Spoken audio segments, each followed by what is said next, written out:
Class 7 का Hindi literature का book है अपना मधुबन पब्लिकेशन का। उसका 3rd चैप्टर अपन स्टार्ट कर रहे हैं आज, जिसका नाम है तारों की दुनिया में। चलो स्टार्ट करते हैं। तो ये चैप्टर ओनली लिटरेचर में ऐसा नहीं है कि जस्ट रीड करने से काम हो जाएगा। इसमें अपन को सारा जो पूरा अपना जो ब्रह्मांड है उसमें तारे हैं, उनका कैसे क्या सारी चीज़ें हैं वो सब दिया हुआ है। इसको समझना भी ज़रूरी है। चलो स्टार्ट करें। खुले आकाश में सूर्यास्त के बाद हमें तारे दिखाई देने लगते हैं। जब सूर्यास्त होता है मतलब सनसेट होता है, उसके बाद ही हमें तारे दिखाई देते हैं। स्टार्स तभी अपीयर होते हैं ना। सूर्य के क्षितिज के नीचे जाने पर भी कुछ समय तक आकाश पर हल्का सा प्रकाश छाया रहता है। यानी क्षितिज समझती हो ना? क्षितिज का मतलब मैंने पहले भी क्लास में समझाया था, मतलब कि जहाँ पर अगर अपन दूर अगर देखें बहुत दूर तक, तो अपन जहाँ पर अपन ऐसा सोच पाते हैं कि जहाँ आकाश ख़त्म हो रहा है और जहाँ ज़मीन मतलब आकाश स्टार्ट हो रहा है, आसमान और ज़मीन ख़त्म हो रही है, हाँ, तो वो हमारा क्षितिज माना जाता है। तो अपन मानते हैं कि सूर्य के क्षितिज से नीचे जाने पर भी कुछ समय तक आकाश में हमें हल्का सा प्रकाश की छाया दिखाई देती है। हम बोलते हैं ना सनसेट होने पर भी हमें हल्का हल्का सा क्या दिखाई देती है? प्रकाश की छाया दिखाई देती है। जब वह प्रकाश भी लुप्त होने लगता है, तब क्रमशः तारे आकाश के पर्दे पर दिखाई देने लगते हैं। यानी सनसेट के बाद जब ये जो थोड़ी सी लाइट होती है वो भी गायब होने लगती है, लुप्त मतलब गायब यानी ख़त्म होने लगती है, तब हमें क्रमशः तारे आकाश के पर्दे पर दिखाई देने लगते हैं। मतलब कि आकाश में हमें तारे दिखाई देने लगते हैं। ठीक है। वह कहाँ से आते हैं? तारे किसी एक जगह से नहीं आते और ना ही वे एकाएक आकाश में प्रकट हो जाते हैं। मतलब ये नहीं कोई जगह से तारे आ रहे हैं चल के, ऐसा नहीं होता। और ऐसा भी नहीं होता कि सडनली ही आकाश में जो तारे हैं वो दिखाई देने लग गए हैं। वे अंतरिक्ष में मौजूद रहते हैं, पर सूर्य की चमक दमक के आगे उनकी चमक फीकी पड़ जाती है और वे दिन में दिखाई नहीं देते हैं। मतलब कहने का मतलब ये हुआ, डे टाइम में भी तारे तो होते हैं आकाश में, यानी स्काई में हमारे तारे होते हैं, पर हमें दिन में क्यों नहीं दिखाई देते? दिन में इसलिए नहीं दिखाई देते क्योंकि सूर्य का प्रकाश बहुत ज़्यादा तीव्र होता है, बहुत ज़्यादा होता है, तो उसमें जो तारे हैं उनकी चमक क्या हो जाती है? कम हो जाती है। ठीक है। इतना ही नहीं, चंद्रमा के धीमे प्रकाश में भी कई तारे लुप्त हो जाते हैं। यानी सूर्य की तो चमक बहुत ज़्यादा होती ही है, पर चंद्रमा का भी अगर हल्का लाइट प्रकाश है तो उसमें भी जो आसपास उसके नियर बाय जो भी तारे होंगे वो भी क्या हो जाते हैं? लुप्त हो जाते हैं। लुप्त मतलब कि गायब हो जाते हैं। ठीक है। फिर है हमारा नेक्स्ट पैराग्राफ में, तारे बहुत प्रकाशवान होते हैं। प्रकाशवान मतलब बहुत ज़्यादा ब्राइट होते हैं, चमकने वाले। सूर्य भी एक तारा ही है, जो हमारा सन है, सूर्य है, वो भी क्या है? तारा ही है। केवल निकट होने के कारण वह बहुत तेजस्वी लगता है। क्योंकि सूरज हमें ज़्यादा चमकता हुआ क्यों दिखाई देता है? क्योंकि हमारी अर्थ सूर्य के पास में है, निकट है। हाँ, इसीलिए वो हमें ज़्यादा चमकता हुआ दिखाई देता है। जबकि और जो तारे हैं वो बहुत ज़्यादा दूरी पर है, इसलिए उसकी चमक इतनी नहीं होती। किया गया था प्लूटो में कुछ ऐसे गुण थे जो कि प्लैनेट्स की जो प्लैनेट के लिए जो होते हैं ना वो फुलफिल नहीं कर रहे थे। तो प्लैनेट के लिए जो एसेंशियल रिक्वायरमेंट होती है तो पहले 8 था, 2006 के बाद बताया गया। हाँ, अब है जैसे था अपना, केवल निकट होने पर वह बहुत तेजस्वी लगता है। जैसे 100 वाट पावर के बल्ब को 1 फुट की दूरी से देखने पर अगर हम दुस्साहस करें तो आंखें चकाचौंध हो जाएगी, किंतु वही बल्ब 100 मीटर की दूरी से देखने पर कितना तेज़ लगता है। जो 100 वाट का बल्ब अगर हम अपन उसको एकदम नियर बाय देखेंगे तो हम देख नहीं पाएंगे, हमारी आंखें एकदम चकाचौंध यानी आंखों पे एकदम फ्लैश सा आ जाएगा। जबकि वो अगर दूरी पर होगा, कुछ मीटर की दूरी पर, 100 मीटर की दूरी पर रखा होगा, तो उसका प्रकाश हमें तेज़ लगेगा, देख सकते हैं हम। इसी प्रकार आकाश में दिखाई देने वाले तारों में कई तारे सूर्य से भी कई गुना प्रकाशवान होते हैं। जो आकाश है उसमें कई तारे, हमारा जो सन है उससे ज़्यादा भी क्या होते हैं? ब्राइट होते हैं, प्रकाशवान होते हैं। लेकिन बहुत दूर होने के कारण वह मंद लगते हैं। मंद मतलब कि उनकी जो रोशनी है वो लाइट हल्की लगती है। ठीक है। और चंद्रमा का प्रकाश भी खुद उसका अपना नहीं है। जो चंद्रमा है, जो मून है, उसकी जो लाइट होती है वो भी खुद की लाइट से नहीं चमकता है, बल्कि सूर्य का बिखराया प्रकाश है। सूर्य अच्छा मतलब जो चंद्रमा है उसका खुद का प्रकाश नहीं, वो खुद किसकी वजह से चमकता है? सूर्य के प्रकाश की वजह से। फिर है सूर्य से ग्रहण किया गया प्रकाश है, यानी लिया गया प्रकाश है, उसकी वजह से। चलो नेक्स्ट पैराग्राफ में गिवन हमें प्राचीन काल से तारों का अध्ययन करने वालों ने कई महत्वपूर्ण बातें देखी। प्राचीन काल में यानी जो प्रीवियस जो भी हमारे काल रहे हैं उसमें तारों का अध्ययन करने वालों ने कई महत्वपूर्ण बातें देखी। उन्होंने देखा कि अधिकांश तारे सूर्य की तरह पूरब से उदय होकर पश्चिम दिशा में अस्त होते हैं। जैसे हम देखते हैं ना कि सनराइज़ हमारा कौन सी डायरेक्शन में होता है? ईस्ट में। ईस्ट मतलब कि पूरब में होता है। और सनसेट कौन सी डायरेक्शन में होता है? वेस्ट मतलब कि पश्चिम दिशा में होता है। तो उन्होंने जो तारों का अध्ययन करने वालों ने भी देखा था कि जैसे सूर्य ऐसे अस्त और उदय होता है, वैसे ही और तारे भी इसी तरीके से होते हैं। पर एक तारा ऐसा है जो कक्षा में घूमने की बजाय स्थिर नज़र आता है। जैसे हमारी अर्थ सन के अराउंड रिवॉल्व करती है ना, तो ऐसा एक तारा ऐसा है जो जिसके अराउंड हमारी अर्थ रिवॉल्व नहीं करती, मतलब कि वो एक स्टेबल रहता है, कहने का स्थिर रहता है। स्थिर मतलब स्टेबल फॉर्म में रहता है। तो वो कौन सा तारा है? वही है ध्रुव तारा। ध्रुव तारा हमेशा हमें नॉर्थ डायरेक्शन में, मतलब कि उत्तर दिशा में दिखाई देता है, ऊपर की तरफ चमकता हुआ। क्या बोलते हैं? पोलर स्टार बोलते हैं ना, जिसे अपन इंग्लिश में, वो हमारा ध्रुव तारा होता है। तो वो हमारा पोलर स्टार होता है, ध्रुव तारा होता है। तो वही है ध्रुव तारा, जिसको हमारी पौराणिक कथाओं में बहुत महत्व दिया गया है। पौराणिक कथा सुनी है ध्रुव तारे की? ध्रुव तारा क्यों बना था? कि एक ध्रुव था, ध्रुव नाम का। चलो ये दे रखिए, नहीं सुनाने की ज़रूरत नहीं है। तो कहानी हमारी राजा उत्तानपाद की 2 रानियाँ थी। किससे रिलेटेड कहानी है? ध्रुव तारे से। ठीक है, सुनीति और सुरुचि, यानी उत्तानपाद की जो 2 रानियाँ थी उनमें से एक का नाम था सुनीति और दूसरी का नाम था सुरुचि। जिनमें सुरुचि उन्हें अधिक प्रिय थी। जो उत्तानपाद राजा था उसे अधिक प्रिय रानी कौन सी थी? सुरुचि। ठीक है।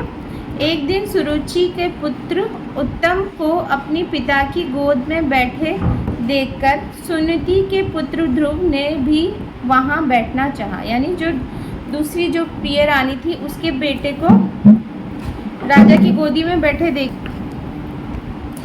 तो यहाँ पर सुरुचि का पुत्र को ज़्यादा पसंद करता था। कौन? राजा उत्तानपाद। तो जो सुनीति का पुत्र था ध्रुव, वो भी चाहता था कि वो भी अपने पिता की गोदी में बैठे, पर सुरुचि ने ज़बरदस्ती उसको अपने पिता की गोदी से क्या कर दिया था? हटा दिया था। ठीक है। इस घटना से क्षुब्ध होकर बालक ध्रुव ने भगवान की कड़ी तपस्या की। क्षुब्ध मतलब कि है हर्ट होकर, है ना? किसकी तपस्या की? भगवान की कड़ी तपस्या की। और आखिर भगवान प्रसन्न होकर बोले, बेटा वर मांगो। तो ध्रुव ने ऐसे स्थान की मांग की जहाँ से उससे हटाया ना जा सके। और वह ध्रुव आकाश में आज भी अटल मालूम पड़ता है, क्योंकि वो स्टेबल है। ठीक है। अब है किसी खास प्राकृतिक घटना को जिसका कारण विज्ञान द्वारा नहीं मिलता, ऐसी घटनाओं को लोक कथाओं में गढ़ लिया जाता है। यानी इसका जो ध्रुव तारा है ये स्टेबल नॉर्थ डायरेक्शन में, ये पोलर स्टार स्टेबल क्यों रहता है नॉर्थ डायरेक्शन में? इसका कोई वैज्ञानिक प्रमाण नहीं, मतलब साइंटिफिक कोई रीज़न नहीं है। तो इसका क्या एक लोक कथा बना दी इसके लिए कि ये क्यों स्टेबल रहता है। तो भगवान विष्णु से इन्होंने प्रार्थना की थी ध्रुव ने कि मैं ऐसी जगह पर रहूं जहां से मुझे कोई हटा नहीं सके। इसलिए ध्रुव तारा क्या रहता है? हमेशा स्टेबल रहता है।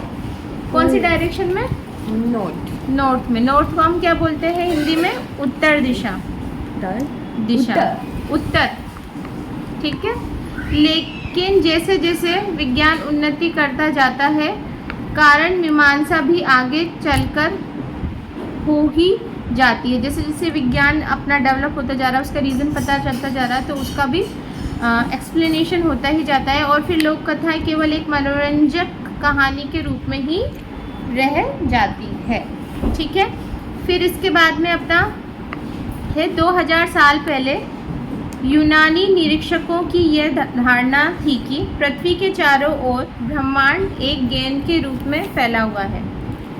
जो पृथ्वी है उसके चारों तरफ जो ब्रह्मांड है, हमारा पूरा यूनिवर्स है, वो कैसे फैला हुआ है? गेंद की तरह फैला हुआ है। किन्होंने बोला? यूनानी निरीक्षकों ने। और यह गेंद एक धुरी पर घूमती है। धुरी मतलब एक्सिस। ये गेंद किस पर घूमती है? धुरी पर। धुरी मतलब एक्सिस पर घूमती है। इस धारणा के अनुसार तारे इस गेंद पर चिपके प्रकाश स्रोत हैं जो गेंद के साथ घूमते हैं। इन्होंने क्या बोला कि जो तारे हैं वो चिपके हुए प्रकाश स्रोत है उस गेंद के ऊपर, जो उस गेंद के साथ ही क्या करते हैं? घूमते हैं।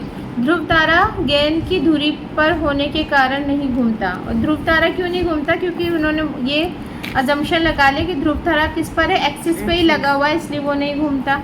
यानी कि एक गेंद को किसी भी व्यास के चारों ओर घुमा कर देखो तो गेंद की सतह पर दो बिंदु ऐसे मिलते हैं जहाँ जो सदा क्या रहते हैं? स्थिर रहते हैं। हमारे एक्सिस पे जो होंगे वो क्या रहेंगे? हमेशा स्थिर रहेंगे।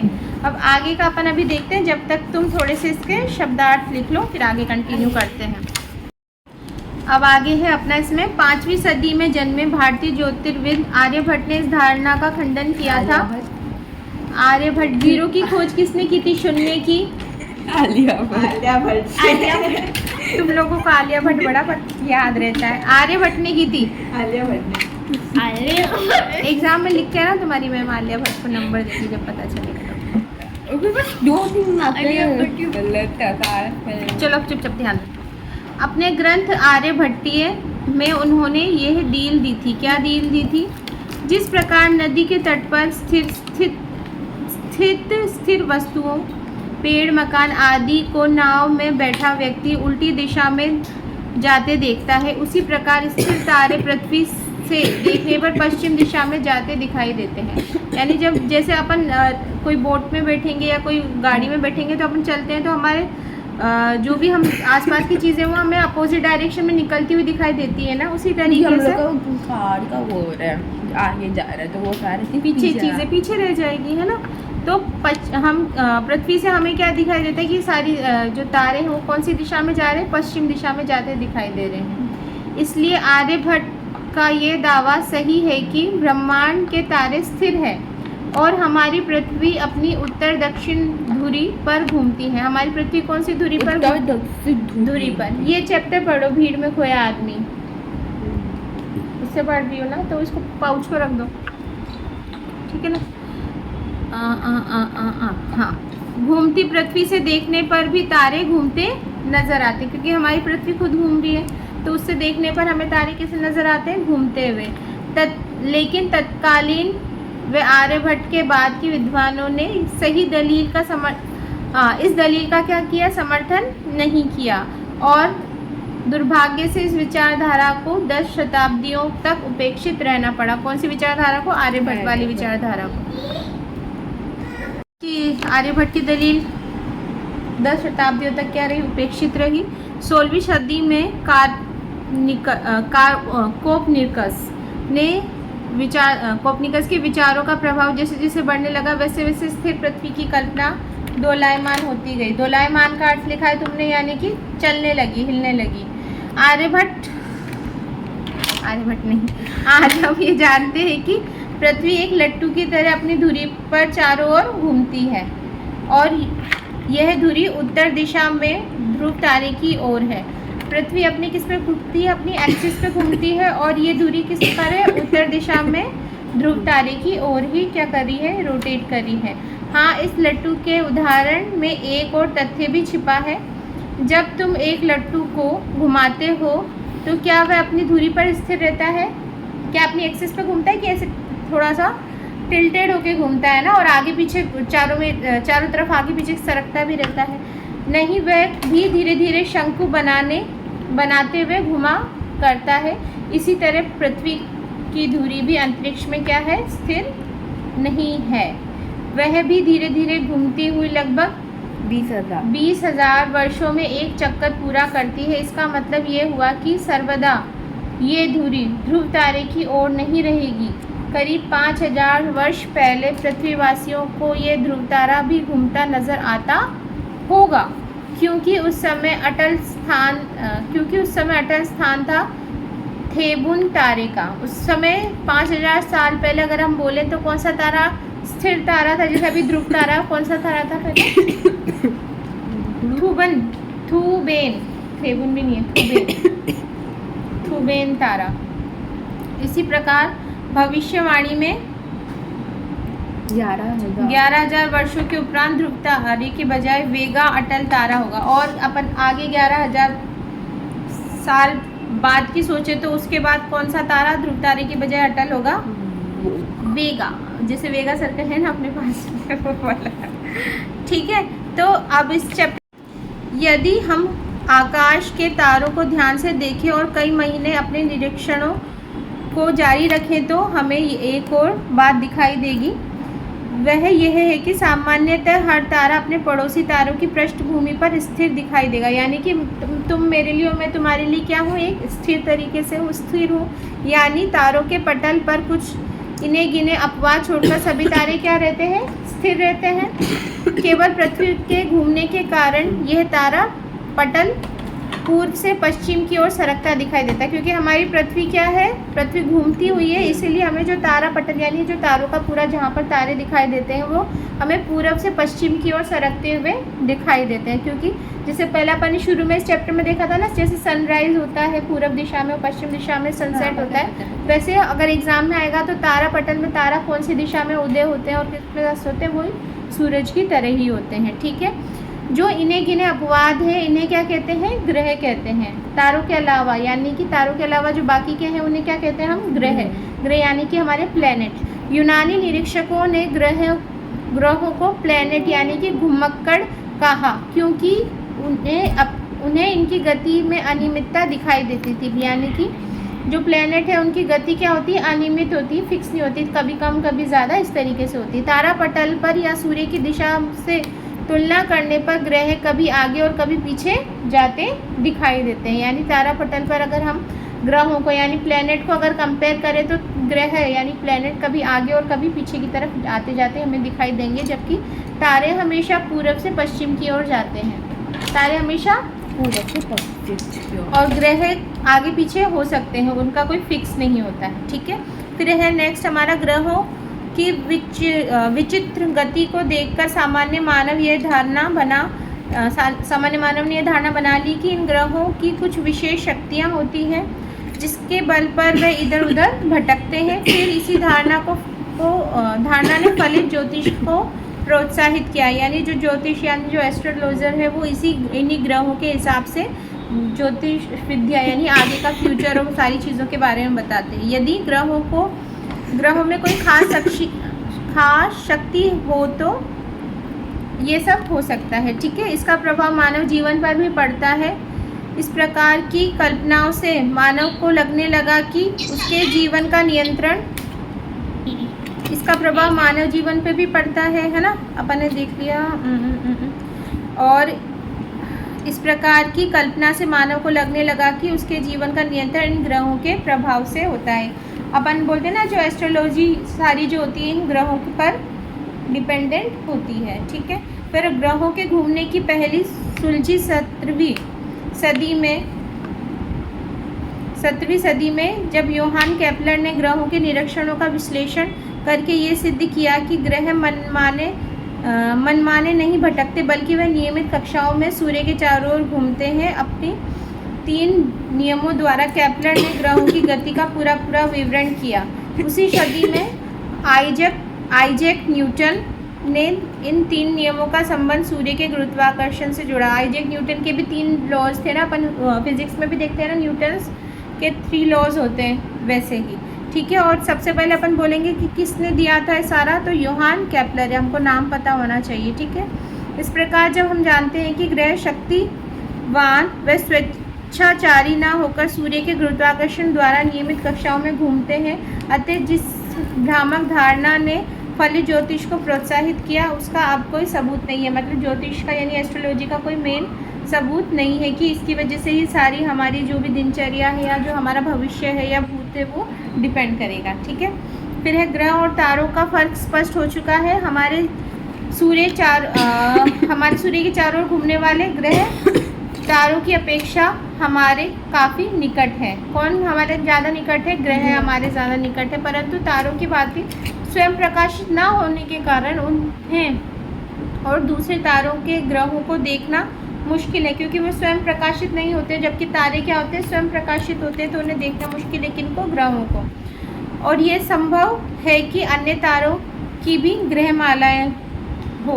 हम ये मान सकते हैं कि जो आगे जो भी तारे होंगे उनकी भी बहुत सारी ग्रहमाला यानी प्लैनेट्स का पूरा सर्कल यानी सोलर सिस्टम जैसे हमारा है वैसे और कोई सिस्टम भी होगा। ठीक है, ग्रह पास है, तारे दूर है, लेकिन ये दूरियां हैं कितनी लंबी।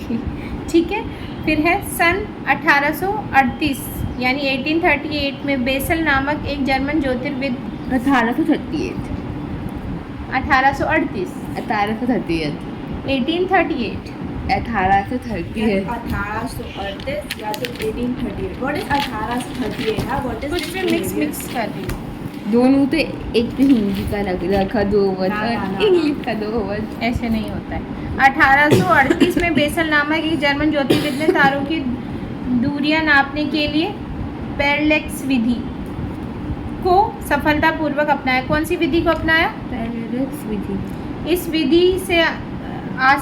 विधि से आसपास के लगभग 700 तारों की दूरियां आज हम नाप सकते हैं। कितने तारों की? 700 की। किंतु आकाश में हम जिन तारों को अपनी आँखों से देख नहीं पाते हैं उनमें से अधिकांश तारों की दूरियां इतनी अधिक है कि उन्हें नापने के लिए पैरेलैक्स प्रणाली भी कामयाब नहीं है। जो बहुत ज़्यादा दूर है उनके लिए कौन प्रणाली कामयाब नहीं है? पैरेलैक्स।